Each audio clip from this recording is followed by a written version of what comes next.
hindi pantay ang tingin ng society sa lalaki at babae. At hindi rin pantay ang tingin ng mga lalaki sa babae.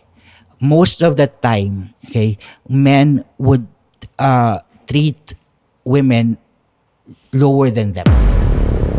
Ang mga lalaki, mabilis ma-attract, as they say. Okay, so mahawakan lang sila, na-attract na sila, mangitian lang sila, na-attract na sila. Diba? Bakit kailangan ma-attract sa akin? Bakit kailangan dumating sa point na sexually attracted kita sa akin? Samantalang pinag-uusapan natin to ay friendship lamang. Dito. Pero kung pag-uusapan natin yung sex is a normal thing to do. Totohanin ko na, paligoy-ligoy tayo. Some men and women can also maintain friendship as long as merong boundary. Diba? Kapag hindi ko nagustuhan ng viewpoint mo, ano mangyayari? Diba? Maaaring magtalo tayo.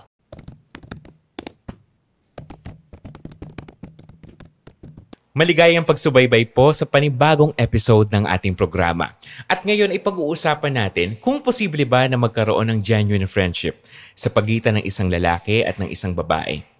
And as usual, meron tayong dalawang guests na may magkaibang pananaw tungkol sa issue na ito. At bago ko sila ipakilala, ako nga po pala si Armando Bibay at ito ang Unbiased.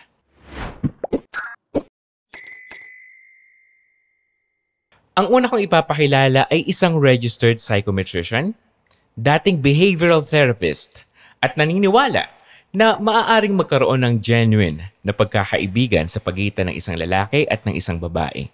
Let's give it up for Mr. Abra Simbulan. Hi everyone! I hope everyone is having a good day or good night kung anong oras niyo mga pinapakinggan to. At gusto ko lang ipaalala sa inyo at sa bawat lahat na mental health matters. Thank you. Alright, maraming salamat po. Ang susunod ko namang ipapakilala ay hindi naniniwala na pwedeng maging magkaibigan ng isang lalaki at isang babae. Siya ay isang mass communications instructor sa STI College Cubao, dating college instructor sa Our Lady of Fatima University. Ladies and gentlemen, Mr. Joseph Navarrete. Magandang hapon, magandang umaga o magandang gabi sa inyong lahat. At sana ay magustuhan nyo ang aming debate ngayong araw na to. Alright, maraming salamat po. At huwag na nating patagalin pa. Ibibigay ko na ang unang 3 minuto kay Mr. Abra. Okay. Bale, ang stand ko is naniniwala ako that men and women can be genuine friends. Kasi naniniwala ako na kapag pinag-uusapan natin yung friendship, it doesn't need to be based on a gender or a sexual orientation. Kasi kapag pinag-uusapan natin yung friendship is that nabubuo ito kapag meron tayong shared experiences, common interest, meron tayong mga bagay na parehas tayo na pagkakatulad, meron din tayong mga vibe or yung mga same energy na kung tawagin natin sa isang tao. That doesn't have to be based on a gender or based on a sexual orientation. So, also I would like to give an example sa aking personal experience kasi meron din naman akong mga kaibigan na babae. So, although I'm a straight man, is hindi yun hadlang para dapat lalaki lang din yung mga kaibigan ko. The same goes with girls, hindi naman porket babae sila, is babae na rin talaga yung mga magiging kaibigan nila. Kasi doon talaga pumapasok yung uniqueness, okay, ng bawat isa po. So, meron din tayong tinatawag na personality kung nagbavibe ba yung personality na yun sa isa't isa para makapag-form ng isang friendship. So, that's my take po. Alright. So, Mr. Navarrete, you have 2 minutes to ask questions. Okay, kanina nabanggit mo na ang genuine friendship ay tungkol sa vibe or kung may shared na interest kayo, right?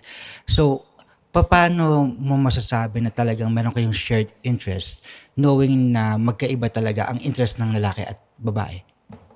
Okay, so nagkakaroon ng shared interest, for example, is kapag usually nasa iisa kayo ng field or nasa iisa kayo ng lugar. So for example, sa pinaka-basic na example ng pagiging mag-classmate, so meron kayong pagkakaparehas doon. So meron kayong shared interest na kung minsan parehas kayo ng course. O doon pa lang po sa parehas kayo ng course is another way for us to build a friendship kasi meron tayong bagay na parehas ng goal na pinupuntahan. Okay, maraming salamat. Alright. Now, you have 3 minutes po. Para sa akin, hindi ako naniniwala na magkaroon ng genuine friendship ang isang lalaki at ang isang babae. Bakit? Unang-una, ang basehan kasi ng friendship ay una sa lalaki ay hindi ito emotions. Okay? Sa mga babae kasi more on emotions ang kanilang pinapairal. Okay? Pangalawa, okay, hindi natin maaaring matanggal na kapag nagkaroon ng genuine friendship, quote-unquote, ang magkaibang gender, papasok dito ang sex, papasok dito ang love. Okay? So, doon pa lang masisira na ang pagkakaibigan kapag nagkaroon ng pag-aalinlangan, let's say, ang babae o ang isang lalaki. So, yun lang ang take ko. Alright, you have 2 minutes to ask questions. Okay. Since you've mentioned na karamihan sa mga babae is emotional at yung mga lalaki is less emotional, I may assume. So, matanong ko na lang din po, sir, sa tingin niyo po ba lahat ng babae is emotional po talaga yung kanilang personality? According to studies kasi, ginagamit kasi ng mga babae ang kanilang mga emosyon. So, you being behavioral psychologist, Behavioral therapist. Okay, so napag-aralan niyo naman ng psychology. So, more on feelings and emotions ang pinapairal ng mga babae. Okay? And based on experience, okay, ako rin may mga kaibigan ng babae, madalas hindi kami nagkakasundo dahil unang-una, masyado silang mga emotional, masyado silang nagkakaroon ng mga pagtatalo dahil sa kanilang mga emosyon. So, Okay. Thank you, sir. Alright, now it's your turn for a rebuttal. Okay. So, meron din na kasi ako nabasa na isang study or isang research from a book. It is a research by Hartop and Sancilio. Sinasabi doon na as early preschool years, ages 3 to 4 years old, is kapag tatanungin raw natin ng isang bata na ganong edad, for example, why is Barry your friend? Ang typical na responses na nakuha natin doon sa batang iyon is that because I like him or because we play together. So in that point, gusto ko lang i-point out is that kapag nag-uusapan natin friendship is hindi talaga siya nagkakaroon ng gender. So wala talagang basihan as early as mga bata pa lang kasi minsan nagdadala po yun sa into adult. Tapos another point na gusto ko rin po sabihin, according rin po sa na-mention yun about pagiging emotional at saka yung sa mga sexual attraction.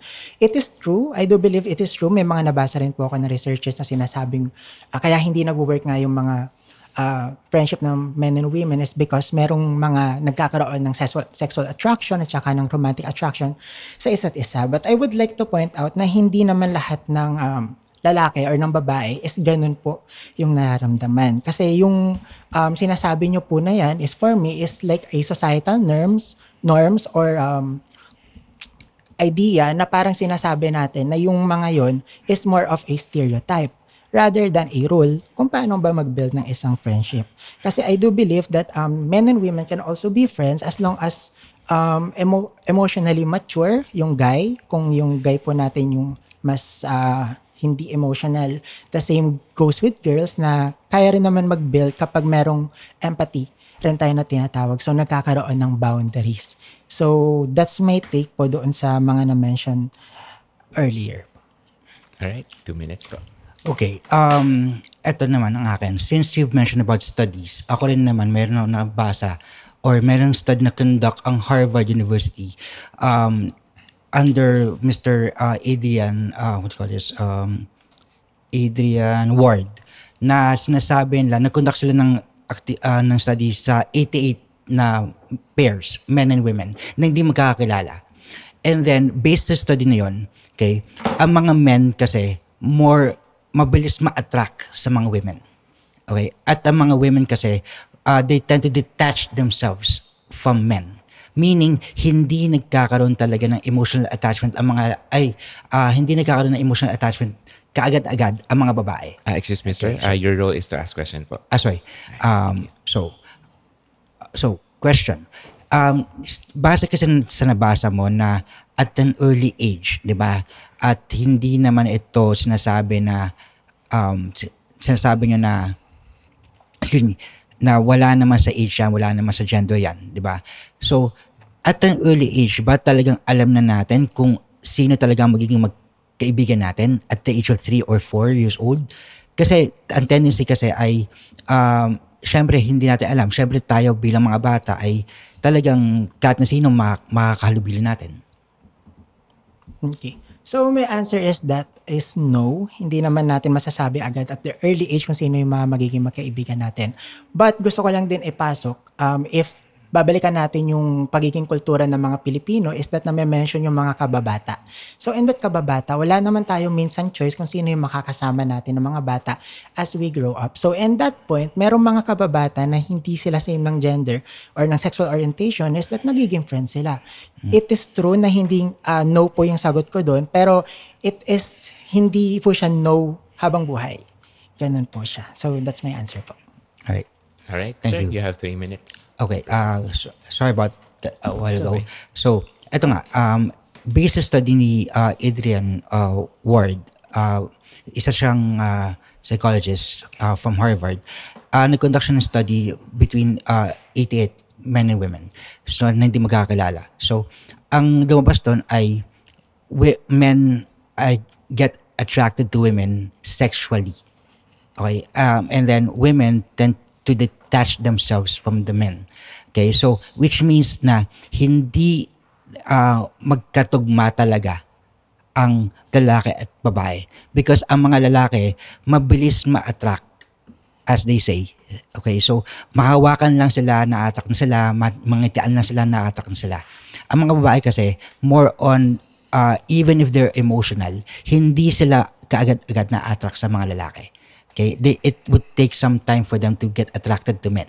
Which means na kahit nasabihin natin gusto nila maging magkaibigan lamang, okay, hindi rin ito maaari because tendency is ang mga lalaki sis ma-attract sila, nandun pumapasok yung mga sexual attraction nila. Pumapasok doon ang pagiging sexually oriented nila, if I can say that term. Okay, so yun lamang.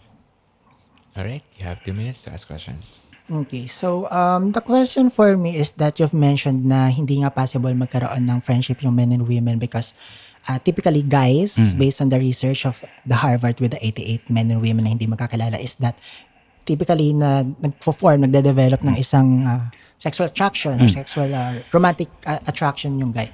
But gusto ko lang din po tanungin kung porket po ba nagkakaroon ng sexual attraction or romantic attraction is that hindi na pwedeng bumalik sa pagiging genuine friend po yung opposite sex na yun? Ang tendency kasi kapag nagkaroon ng sexual attraction sa isang lalaki o sa isang babae, okay, I'll just do it both ways na lang. Okay? Ang tendency kasi, pag nasira yung attraction na yun, o kapag, let's just say, magkaroon ng deeper attraction between the men and the women, hindi na ito maaaring maibalik talaga. Kasi unang-una, masisira na yung friendship na yun. Tendency is lalayo ang isa. Lalayo ang lalaki o lalayo ang babae. Why? Because they would feel na, oops, sinira mo yung friendship ko, sinira mo yung tiwala ko. Diba? Bakit kailangan ma-attract sa akin? Bakit kailangan dumating sa point na sexually attracted kita sa akin? Samantalang pinag-uusapan natin to ay friendship lamang. So for me, hindi maaari o hindi maaari maibalik na ang friendship kapag nagkaroon na ng sexual attraction ng isang lalaki o ang isang babae. Thank you. Okay, so we can now proceed to the next round. Okay, now your turn. Okay. So, to conclude lang din sa mga napag-usapan natin before is that meron din talagang point si Sir Joseph. No? I totally agree that some men rin talaga is nagpo-form nga talaga ng attraction towards women kasi nabasa ko rin siya according to research. But for me, yung stand ko I will remain to my stand because hindi talaga lahat ng lalaki is nagkakaroon ng romantic attraction or sexual attraction sa babae. So say for example, ako rin ngayon na mention ko earlier is that meron din akong kaibigan na babae pero hindi ako nagkakaroon ng feelings for that. So talagang genuine platonic po yung friendship na yon. And gusto ko rin po ipasok kasi meron din po ako nabasa na theory. It is a social exchange theory by George Homans. No? So sinasabi kasi dito na friendship or yung relationship ng friendship is na-form based on a cost-benefit analysis or cost-reward analysis. So, sinasabi po dito sa theory na to na minsan, nakakapag-form tayo ng friendship kapag meron tayong reward na nakukuha dun sa friendship natin. So, ano ba itong mga reward na to? So, example ng mga reward na to is yung emotional support. Another thing is that yung trust, yung shared experiences, yung mga pinagdadaanan nila sa buhay. So ito po yung mga bagay na reward for them na nakikita nitong sociologist na to, American sociologist na to. Tapos yung cost na iniiwasan natin dito is yung mga wasted effort, stress, yung mga pag-aaway, which is na-mention nyo po sir, na minsan nagkakaaway nga talaga yung men and women. So pasok po siya dun sa sinasabi nating cost kung bakit hindi likely na nagwo-work yung isang relationship.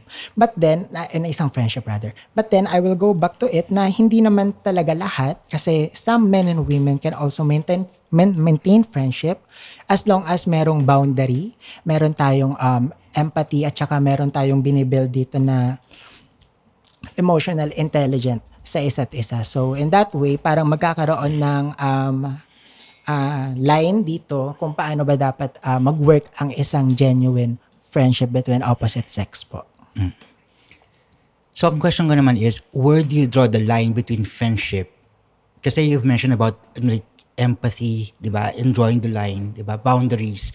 So, saan ang boundary nun? Diba? Saan mo malalaman o saan mo makikita yung boundary na yun? At kailan mo sasabihin na, oops, sandali lang, na out of bounds ka na. Okay. Nag-overstep ka na with our friendship.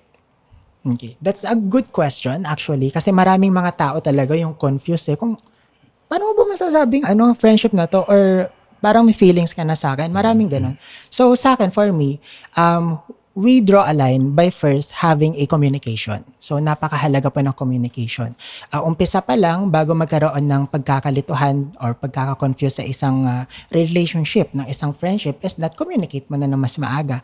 Kung ano ba talaga hanggang saan lang ba dapat yung friendship natin, dapat ba sige, pinaka-example natin is dapat mo bang kunin yung mga gamit ko? Dapat mo ba akong pagbuksan ng pinto? Kasi minsan, may mga ibig sabihin yun sa ibang tao na kapag pinagbuksan ko ng pinto, bakit parang ang sweet na tong guy na to. So, ganun rin papasok sa mga ibang parte na kapag titignan natin kapag maglalagay tayo ng boundary ng line na yon, kapag na-verbally natin nasasabi sa isang tao is that nagkakaroon ng less confusion. Tapos nagkakaroon rin tayo ng understanding na okay, kapag ginawa ko tong bagay na to, hindi na to pwede sa aking kaibigan kasi hindi na magiging genuine yung friendship natin. So doon po sir pumapasok yung aking answer is that yung power of communicating it to your friend po. Follow-up question, is that possible? Sure. Kung sinasabi niyo po sir na you communicate with each other kung saan yung boundaries ninyo. What if magkaroon ng miscommunication? What if magkaroon, for example, na oops, sandali lang, hindi ko naintindihan o hindi ko na-gets kasi yun So I thought na they're just being nice to me, you're just being a gentleman, di ba? So, and then papasok doon yung emosyon ng babae. So, paano kapag ganyan naging situation? Na nagkaroon ng miscommunication o hindi naintindihan o hindi na-gets kagad ni isang individual, yung ginagawa ng isang individual. Okay. So, possible, nababalik po tayo sa pagre-reiterate ng sinabi in the first start of a relationship ng isang friendship pa lang. Kasi yung sinabi nyo po, sir, it will lead na hindi mag-work yung men and women. Pero, yun yung reason kasi kung bakit hindi nag-work yung relationship ng men and women is that merong miscommunication. Pero kung babalik tayo sa pinakaumpisa, hindi yun possible na mangyayari kung maiintindihan agad ng isa't isa at hindi magkakaroon ng confusion yung opposite sex po natin. Thank you. Okay, thank you. Okay. I'd like to talk about this topic which is emotional cheating. So, since I've mentioned kasi kanina na medyo emotional ng mga babae. So, ako kapag may kaibigan ng babae, for example, tapos nakita niya ako na may kasamang ibang babae. Okay? So, ang tendency niyan ay magsiselo siya. Ang tendency niyan ay kakausapin niya, uy, sino yung babae na yan? Okay? Now, when you talk about emotional cheating, again, yung pangalawang factor dito ay may girlfriend ako, for example. May best friend akong babae. Okay? Now, kapag kasama ko lagi ang best friend kong babae, okay, that alone, okay, tapos hindi ko, napapabayaan ko na yung relationship ko with my girlfriend, okay, that would constitute emotional cheating. Why? Because lagi mong kasama yung best friend mo at napapabayaan mo na yung yung girlfriend mo o yung the person you are in a relationship with. Now, it does not follow na sexually active kayong mag-best friend. It does not follow. What I meant by emotional cheating is that napapabayaan mo na nababypass mo na yung relasyon ninyo talaga because of your best friend na babae. So, for me talaga, hindi talaga maaari maging best friend ang babae at lalaki. Okay. Just a few, siguro one question about that since you've mentioned na kapag merong kaibigang babae tapos meron kang girlfriend, is possible na magkaroon ng emotionally cheating or baka mamaya magselos yung babae. Pero ang question ko po, anong klaseng friendship po ba ito? Okay. Kasi there are certain friendships kasi like we have this business discussing yung platonic na friendship, right? Na wala naman nag-step overboard. 'Di ba? Anong klaseng friendship ito? Kahit na anong klaseng friendship pa yan, kasi women, okay, whether that be platonic, whether that be emotional friendship lang, or whether that be just purely friends, ang tendency ng babae ay mag-selos talaga. Okay? Ang tendency ng mga babae ay sorry for the term, makialam sa relasyon ng guys. Okay? Sabihin natin, best friend naman kita ba? Bakit? So, may karapatan akong makialam sa'yo. Ayoko ng babae mo, ayoko ng girlfriend mo, ayoko ng ganun. So, where do we draw the line? Kung tatanungin mo ako kung saan talaga nag-draw ng line yan. Unang-una, kung communication man ang pag-uusapan natin, at sasabihin ko sa kanya na may girlfriend ako, saan haantong yung friendship namin? Saan haantong yung pagkakaibigan namin? Lalayo ba siya? On my end naman, as a guy, di ba, I don't want to lose my best friend, in a sense. Di ba? Kasi, kung sinabi mo kanina, kung kababata mo yan, di ba, I don't want to lose my best friend. Pero I have to decide or I have to choose between my friend and my girlfriend. So, doon papasok na yung dilemma ng mga guys. So, if I were to choose, doon ako sa girlfriend ko, syempre. Di ba? Thank you, sir. Any more questions? That's all. Alright. Kayo ba? Meron kayong gustong idagdag? Yung sa rebuttal or sa question po? Sa rebuttal. Okay. Last point for me would be the feminist theory. Okay? Matagal ng pinilalaban ng mga babae. Yung feminist theory kasi, it talks about inequality between men and women. Okay? At alam naman natin na up to now, di ba, in this day and age, meron pa rin mga babae na gustong ipaglaban ang equality nila. Okay? So what I'm saying is this, okay? Hindi pantay ang tingin ng society sa lalaki at babae. At hindi rin pantay ang tingin ng mga lalaki sa babae.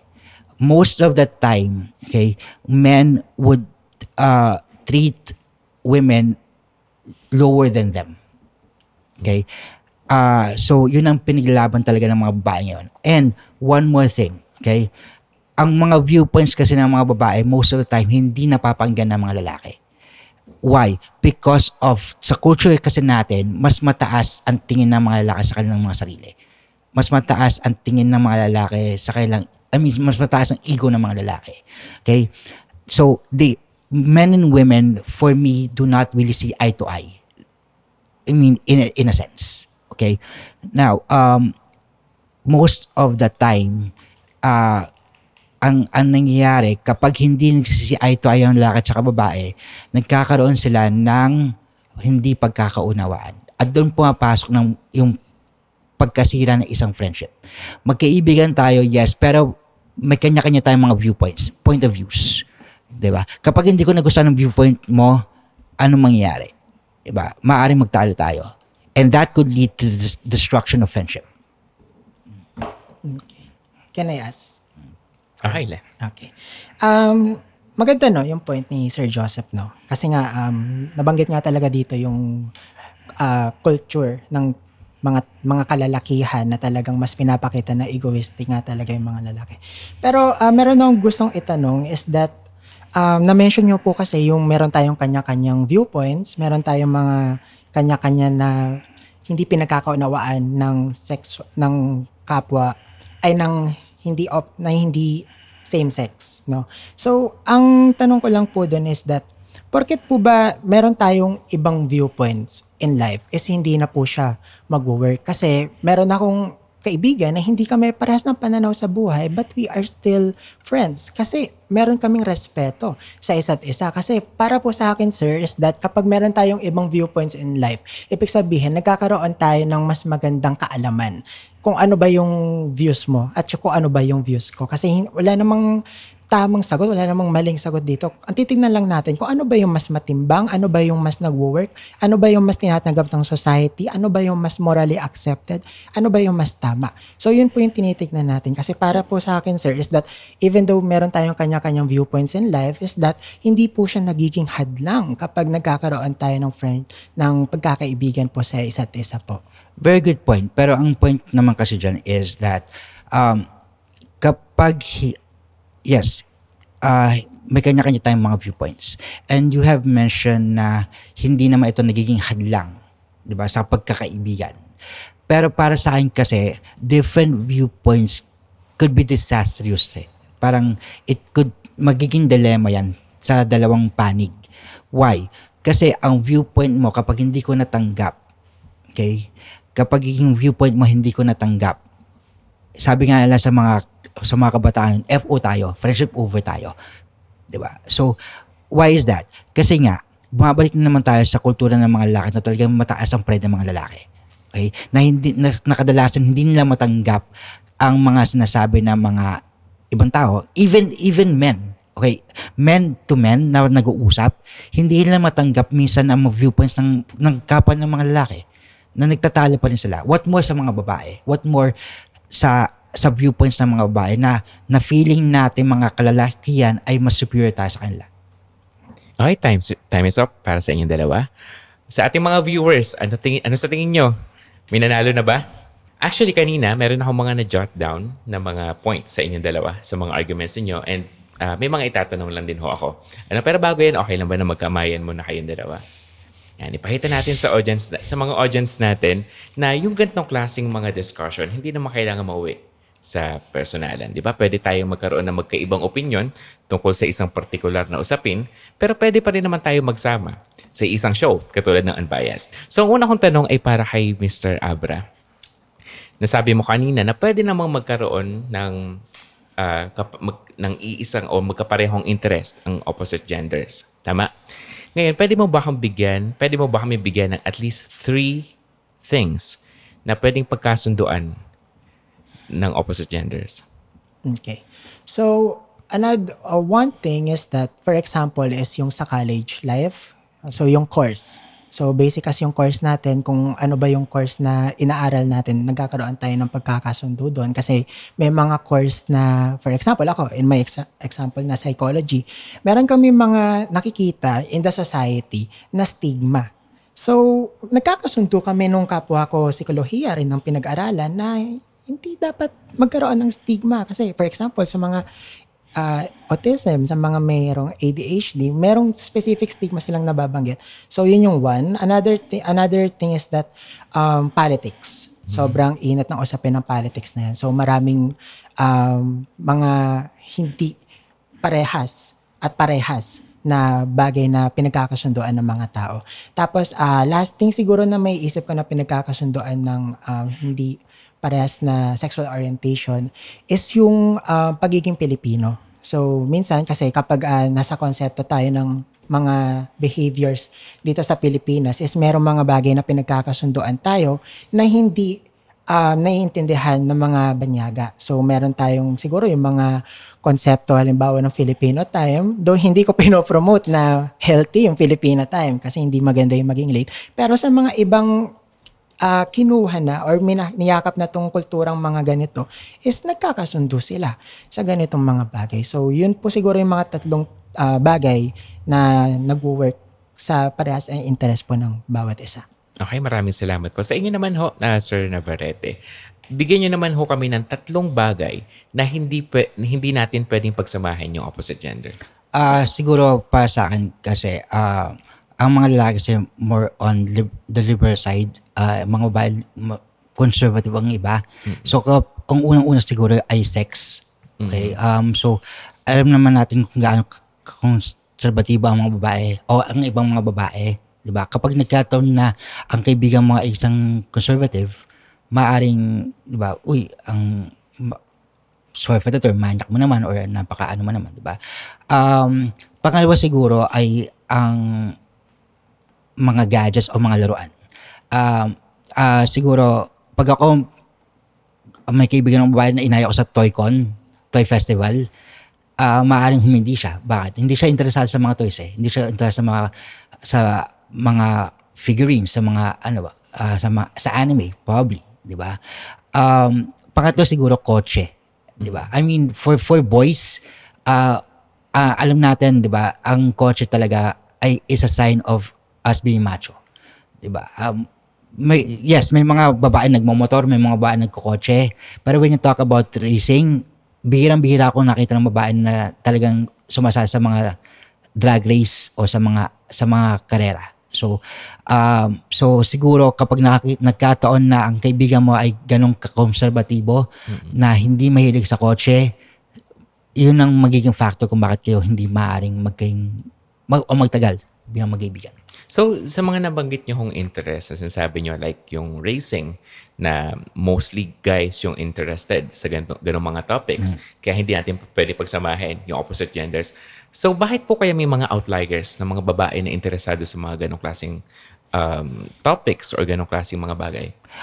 May mga babae pa rin po na interesado sa mga ganong bagay simply because may mga siguro may brother sila o may kaibigan sila na gano'n o kapamilya nila nag-race din. Pero in reality kasi, minsan napipilitan lamang silang sumali sa mga gano'n o napipilitan lamang sila na maging aware sa mga gano'n simply because sa family orientation nila. So in reality, ayaw talaga nila gano'n. Pero since nandun yung family nila, talagang napipilitan lamang silang sumali sa mga gano'n. Kaya po, Sir Abra, tingin mo ba yung mga topics or yung mga aspects or things na na-mention ni Sir Navarrete, yun ba yung mga bagay na dapat na i-divide natin based on genders, yung mga tao? Or sa tingin mo naman, pwedeng pagsamahin yung dalawang genders doon sa ganung mga bagay na yun, like racing, kotse, or even sports, di ba? Okay. Actually, maganda yung point na talagang nakikita natin kung bakit hindi nga maaaring mag-work yung friendship ng babae at lalaki. Pero ako kasi, pwede ko siyang makita na pwede pa rin naman pagsamahin yun. Kasi merong mga kababahian pa rin naman na nagkakaroon ng interest dun sa mga nabanggit nga ni Sir. So talagang merong mga iba na mahilig rin naman sa racing. Meron din ako kakilala in fact na mahilig rin sa mga racing. So feeling ko po, ang nagkakaroon lang ng pag-work sa isang friendship kapag makita mo yung tamang tao for that. For the same interest na meron po kayo. So, na-mention mo na dapat makita mo yung tamang tao. So, does it have anything to do with gender or wala? Wala naman po. Ano po sa tingin niyo dun? Para sa akin kasi, like, ito, isang example na lang. Ang friend ko mahilig sa Barbie, ako hindi ako mahilig sa Barbie. Diba? So, pag ako bumili ng Barbie, sasabihin sa akin, bading ako. Diba? I mean, pero straight ako. Diba? So, doon pala nagkakaroon na ng quote-unquote ng bias na although hindi naman tayo kalala ng lahat ng tao sa mundo, diba? Nagkakaroon ng bias na rin doon. So, if we're talking about yung kung naayon ba or pwede ba, in a sense, hindi sa lahat ng oras, hindi sa lahat ng bagay. Kasi may mga bagay pa rin na talagang panlalaki at may mga bagay pa rin talagang pambabae lamang. Okay. So, ano pong masasabi niyo naman dun sa mga straight na lalaki na nahihilig sa mga toys na feminine toys? Like, ano ba yung recent na Labubu ba yun? Labubu. Yeah, may mga kakilala kong straight daw sila na lalaki pero nahihilig sila sa ganong klase yung mga toys. Para sa akin, preference naman nila yun eh. It's their preference. So, maaaring in demand lang siya, diba? Fad lang siya, kaya bumibili rin ng mga lalaki ng ganon. Pero straight sila, diba? Straight sila. Pero since fad nga siya o trending siya ngayon, ayaw mong ma-left behind sa mga trending ngayon, bibili ka rin para lang ipakita sa mga tao na, uy, meron ako nito. Okay, sir. Pero ito, straight to the point na question. Are you still open for possibility na magkaroon ng kaibigan na babae? Mayroon akong mga kaibigan ng babae. At kadalasan kasi meron kaming mga points, meron kaming mga topics na talagang medyo now-off sila. So, For example, ano? yun nga, as mentioned a while ago, yung about sex. Pag kami mga guys, kasama yung mga girls na tipong nag-uusap po sa tungkol sa mga, sorry for the term, tungkol sa mga kamanyakan ng mga tao, minsan sinasabi nila na, ano ba naman kayo? Diba? Ano ba naman kayo? Parang hindi kayo nag-aral, parang wala kayong pinag-aralan. So, sa amin naman, kahit na biro yun, so if they take it seriously, then okay lang, sige, fine. I mean, opinion mo naman yan. Pero to be honest, may mga kaibigan ako mga babae, yes, pero hindi lahat ng panahon nagkakasundo kami. Okay. How about you, Mr. Abra, as being a psychometrician, do you think it is possible for a man and a woman to talk about sex? Yes, I do believe that it is possible and it is normal because yung sex is nasa culture talaga natin eh. Kumbaga, I mean, yung culture natin is masyadong hindi open sa ganitong mga topic. So parang medyo hindi nila gusto yung ganitong mga pag-usapan kasi nalilabel as parang bastos. Ganun. Tabu. Ganun, exactly. So ganun yung mga parang nakikita natin dito. Pero kung pag-uusapan natin yung sex is a normal thing to do. Okay, no, possible na mapag-aralan natin siya ng husto nang hindi tayo tumitingin sa kabastusan, na hindi tayo tumitingin sa kamanyakan na kapag pinag-uusapan natin yung topic na sex. Kasi minsan, kapag sa sobrang tabo ng isang topic, imbes na gawin ng tama, is hindi nila naiintindihan kung paano ba yung proper way to do something na related sa ganong usapin. So talagang nakikita natin dito na kulang yung kaalaman ng karamihan is because sa pagiging conservative ng Pilipinas. So yun po yung nakikita ko. Okay. Another point pala na gusto ko pang itanong, since na-mention kanina ni Sir Navarrete na may tendency na magkaroon ng sexual attraction between a man and a woman. Kaya para sa kanya, it's almost impossible na magkaroon ng genuine na friendship. But na-mention mo kanina na you can set your boundaries. Di ba? And sabi mo naman na pwede mo yung gawin through communication. Ngayon, curious lang ako, hindi kaya magiging awkward kapag explicitly sinabi mo yon sa isang babae na, hanggang dito ka lang. Hindi ba dun pa lang naapektuhan na yung friendship ninyo? What do you think? Okay. That's a good question po, no? Kasi parang minsan kapag sinabi natin agad, ang random, no? Parang ganun. Pero kasi sa konsepto ng Pilipino, tayo eh, totohanin ko na, paligoy-ligoy tayo. Halimbawa, pag nanliligaw tayo, hindi natin sinasabi agad na manliligaw tayo. Gagawin na natin yung mga bagay na para manligaw tayo. So, yung konsepto ng pagiging paligoy-ligoy, yun yung pwede nating dahilan na gawin para hindi directly masabi dun sa taong kaibigan mo yung boundary agad. Kumbaga, parang titimplahin mo muna, aalamin mo muna, you're going to check the water. Parang titignan mo muna kung nababagay ba? Nabigla ko tong i-bring up? Or parang merong bagay na sasabihin muna ako hanggang sa maglilid kami sa ganitong topic. So in that way, mas magiging smooth or mas hindi ganun ka-awkward ang kalalabasan pa as long as parehas silang open pag-usapan yung bagay na yun. Kaya po, Sir Navarrete, na-mention nyo na may mga friends din naman kayong babae. Paano nyo po na-maintain na platonic yung friendship nyo? Gaya nga sinabi ni Sir kanina, okay, we set boundaries. Pero ako kasi yung tipo ng tao na kapag umaabot na sa point na nagugustuhan ko na yung isang babae, lumalayo ako ng konti. I mean, I take a step back. Why? Because, at hindi ko pinapaalam sa kanya na gusto ko siya. Just to save the friendship. Okay, kasi risk kasi yun eh. It's a risk na sasabihin mo, yes, di ba? Kung, for example, sabihin ko na gusto ko siya, tapos sinagot niya ako, at the end of the day, magkakahiwalay kami. Masisira yung friendship namin. Kaya gaya ng sinabi ko niya, hindi na maibabalik yun. Di ba? Magkakaroon ng awkwardness na. Pangalawa, kung sakasakali man na umabot ako sa ganon, na I would take the risk na sabihin sa kanya, para mag-move kami further, kailangan alam ko rin yung mga consequences ng mga actions ko. Diba? Maaring umiwas siya, maaring maging aloof siya. Yun. Okay. Mamaya babalikan natin yung topic na yun. Ha? Pero another thing, ngayon lang talaga nag-pop up to sa utak ko. No? Kasi di ba usually kapag nanliligaw yung mga guys, tapos hindi sila trip nung nililigawan nila, sasabihin ng babae, pwede hanggang friends lang tayo. Possible ba yun?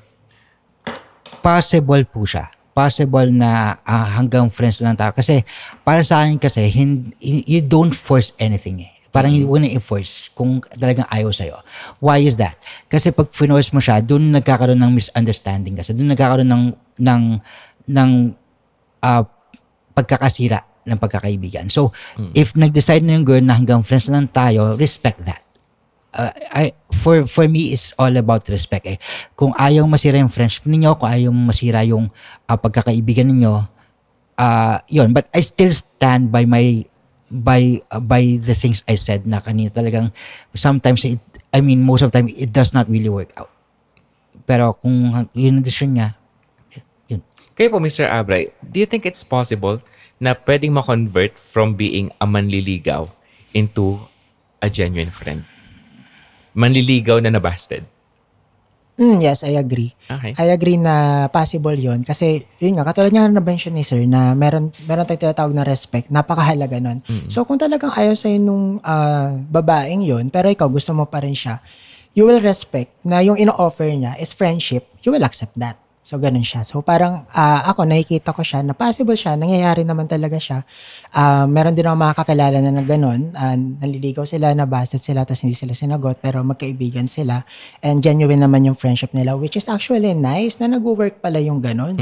Kaya kahit ako, parang na-realize ko rin na it is possible pala talaga na mangyari po yung ganun. Okay. Balik ulit ako sa'yo, Sir Navarrete. Kasi yung pinaka-core ng mga arguments mo is that isa sa mga reasons kung bakit hindi posible na maging magkaibigan yung lalaki at babae dahil doon sa possibility na magkaroon ng sexual tension or attraction. Now, hindi rin ba posible na magkaroon na for opposite genders na maging co-workers? Or ikaw ba, sa personal na experience mo, mas mahirap ba na makipag-collaborate sa opposite gender? Yes and no. Okay. Yes in a way na ang dami kasi we have different points of view. Yes, no kasi hindi naman ganun kahirap kasi nga kapag may respeto ka sa babae o kapag nirespeto mo yung points of view niya. So ang dilemma kasi diyan or ang magiging dilemma kasi diyan is kapag hindi mo nirespeto yung points of view niya o POV niya, I'm talking about work, right? Sa isang kumpanya o sa isang company. So, ang consequence kasi niyan, hindi lang sa inyong dalawa eh. Pati yung company mismo, pati yung pinagtatrabuhan niyo, maaaring magkaroon ng, maaaring bumaksak o maaaring sa team ninyo mismo. Diba? If you're working as a team or for a team, diba? At hindi kayo nagkakasundo, maaaring bumaksak din yung team ninyo. Pero in a sense, yes, marami kasi maaring hindi pagkakaunawaan pero naayos naman lahat yan. Okay. How about you, Sir Abra? Sa tingin mo naman, sa anong situation mas preferable para sa'yo to work with an opposite sex? Siguro yung pinanggalingan ko na lang din, which is yung pagiging therapy. So, mga teacher kasi kami dito. So, parang kapag teacher ka kasi parang wala namang lamangan sa mga opposite sex. As long as ginagawa mo yung job mo nang maayos, na ituturo mo kung ano ba yung kailangan mo ituro dun sa mga bata. So in this way, most of my workmates are actually female. Lahat talaga sila mga babae. Bihira lang yung mga lalaki kung nakakatrabaho in that kind of field. Tapos nakikita ko wala namang conflict na nangyayari po sa amin. Kasi as long as we are doing our job, we have respect for each other, we are all doing the responsibilities na meron kami, wala pong mangyayaring problem with that. May additional lang ako. Kasi ito pa yung isang dahilan ko kung bakit hindi talaga siya mag-work. Yung friendship. I'm talking about the friendship. Okay? Kasi napakalaki na expectations ng mga babae compared sa mga lalaki. Mas mataas ang expectations nila in terms of like friendship. Kasi ang mga lalaki kasi parang go with the flow lang kami, ang mga lalaki. Pero ang mga babae kasi most of the time they get emotionally attached, 'di ba? Parang sa mga babae kasi ang nangyayari kasi kapag hindi mo nakita yung isang kaibigan mo mag-aano ka na, pero sa mga lalaki kasi parang sige, bahala ko anong gusto mong gawin, 'di ba? Parang again, going back, last point na lang to. Women are more emotional, men are just just being men. Okay, I think we're running out of time. Sa mga viewers natin dyan, ano sa tingin nyo? Pwede ba talaga na maging magkaibigan ang lalaki at ang isang babae? At isa pang katanungan na nag-arise lang is, kung ikaw ba na in love sa best friend mo, anong gagawin mo? Aaminin mo ba? O itatago mo na lang para masalba ang friendship?